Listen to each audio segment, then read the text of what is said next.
tiempo, teorías conspirativas nunca faltan. Otros aceptan las versiones oficiales. Pero en este canal siempre nos gusta ahondar en todas las versiones. Y con motivo de que se acerca un nuevo cónclave, ¿sabías que hubo un antecesor que compartía los mismos valores del Papa Francisco, de cero opulencia, y si hoy no es tan conocido, se debe a que solo ostentó el título de Papa por 33 días? Me refiero a Juan Pablo I, no confundir con Juan Pablo II, que fue su popular sucesor. Aunque oficialmente Juan Pablo I murió de un paro cardíaco, las teorías abundan, ya que se especula sobre un posible desvivimiento orquestado en su contra por amenazar los intereses de algunas personas dentro del Estado Vaticano.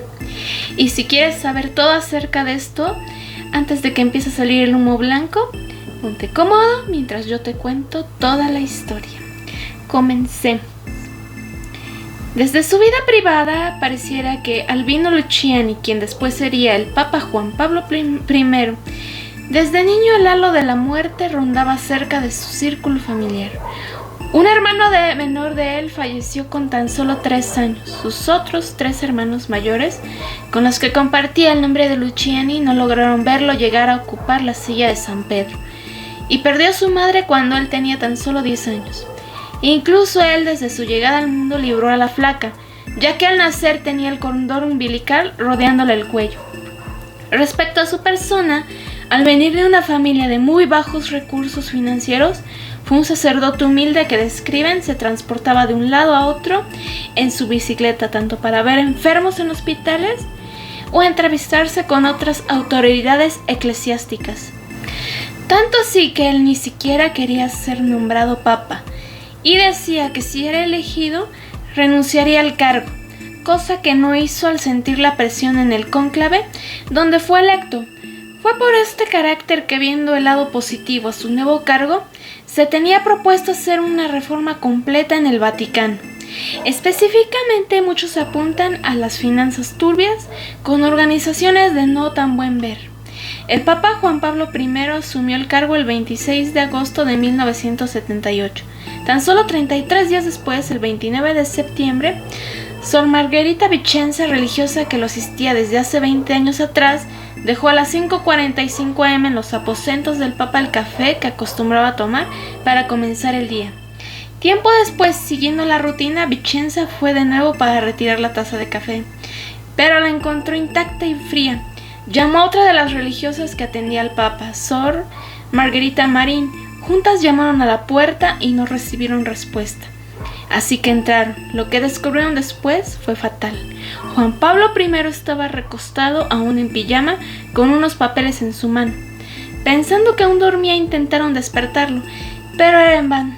El doctor Renato Busonetti fue quien expidió el acta de defunción sin siquiera sugerir el procedimiento de una autopsia, cosa que levantó las primeras sospechas, ya que tratándose de una figura de tanto peso como el Papa, fue una de las primeras cosas que alimentaron las teorías, aunque cosa no tan rara para los entendidos en estos casos, ya que se trata de tocar lo menos posible los restos del Papa cuando éste ha partido.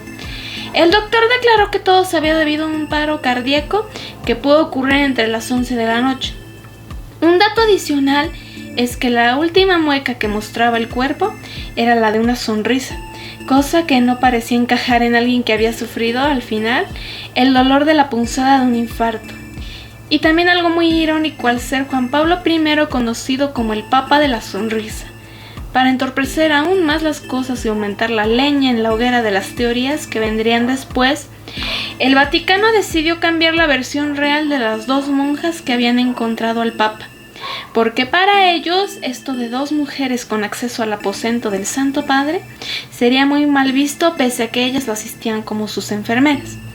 Trataron de apagar un posible escándalo levantando más sospechas y miras al cambiar la verdad, derivando en especulaciones de que se estaba ocultando mucho más de lo que se veía. La versión oficial que se extendió a los medios fue que quien había hecho el descubrimiento del deceso del Papa fue su secretario, el padre irlandés John McGee, Además, comentó que Juan Pablo I a menudo hacía comentarios, como que él no estaría en el cargo por mucho tiempo, y algunas cosas ya las resolvería su sucesor. Incluso días antes del deceso, Juan Pablo I también le expresó a Maggi: «Yo me marcharé, y el que estaba sentado en la Capilla Sixtina frente a mí ocupará mi lugar». Y lo increíble es que los que estuvieron en el cónclave, donde fue electo Juan Pablo I, apuntan a que la persona sentada frente al Papa era ni más ni menos que Juan Pablo II. Otro hecho que los amantes de las teorías toman como un punto de alegato fue que también días antes el Papa había sufrido dolores en el pecho frente a sus secretarios, y pese a la insistencia de estos, él se negó a hacerse una revisión médica. Y sin chistar más, respetaron la decisión, lo que muchos consideraron fue un acto negligente tratándose del Papa, ya que muchos toman esto como un acto despreocupado, dándole más importancia a lo que quería el Papa, pese a lo que en realidad necesitaba. Y pareciera que no más cosas podían pasar en tan solo 33 días de pontificado, cuando ocurrió otro hecho perturbador. Y antes de continuar, si te está gustando el video, me ayudarías mucho con tu like y suscribiéndote para seguir con más contenido. Retomando, el 5 de septiembre, a tan solo 10 días en el cargo de Papa, Juan Pablo I recibió a Boris Rotov, conocido como Nicodemo de Leningrado, representante de la Iglesia Ortodoxa rusa y que también era espía de la KGB, aunque esto último era desconocido por el Papa y las personas a su alrededor dentro del Vaticano. Al terminar su reunión, Boris cayó súbitamente al suelo ya desvivido debido a un sorpresivo paro cardíaco sin que el hombre pareciera problemas de salud, dejando este mundo frente a los ojos de Juan Pablo I.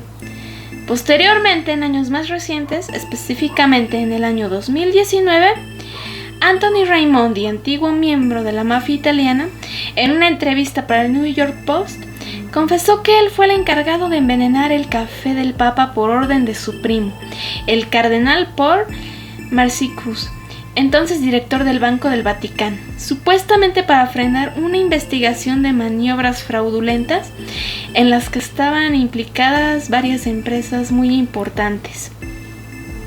En sus palabras, le encomendó aprender los hábitos de Juan Pablo I, y según él decidió espiar cuando dejaran la taza de café del Papa afuera de su dormitorio, donde supuestamente él virtió una porción letal de cianuro, cosa que no coincide mucho con la versión de las religiosas, quienes dijeron encontrar el café del Papa intacto. Pero para los creyentes de la versión del desvivimiento, esto explicaría por qué se omitió algo tan importante como la autopsia al Santo Padre y el certificado de defunción tan rápido.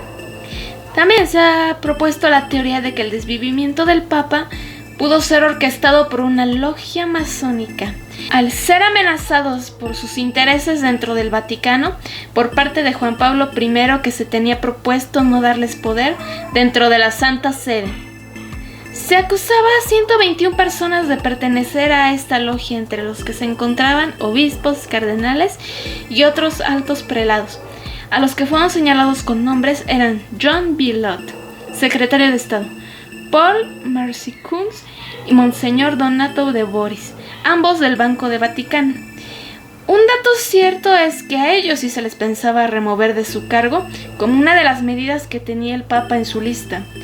Años más tarde, con motivo de su beatificación, iniciativa del Papa Francisco, algunos pidieron reabrir el caso, cosa que no ocurrió. Por último, esta beatificación tuvo un motivo por el milagro del año 2011 que se le atribuye a Juan Pablo I, de haber salvado la vida de la niña Candela Yarda, de 10 años, quien en su diagnóstico sus médicos solo estaban a unas horas de su deceso, y su madre en desesperación hizo un rezo al difunto Papa para salvar a su niña. Para asombro de los médicos, ocurrió que de estar a un paso del deceso, sin ninguna esperanza, Candela mejoró de repente y logró vivir y vencer definitivamente su enfermedad.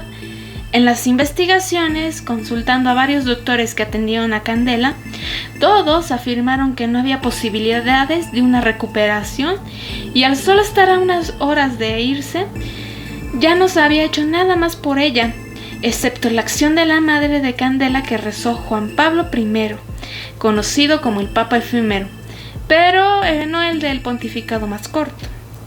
Un caso que ha intrigado a muchos con una respuesta sencilla para los que aceptan la versión oficial del infarto, y para los partidarios de las teorías, un caso sin resolver que puede esconder más de lo que se ve a simple vista. ¿Qué opinas tú? Déjamelo saber en caja de comentarios. Por mi parte, eso sería todo. Yo soy Eride Dulubel y te deseo que pases un buen día, tarde o noche. Bye.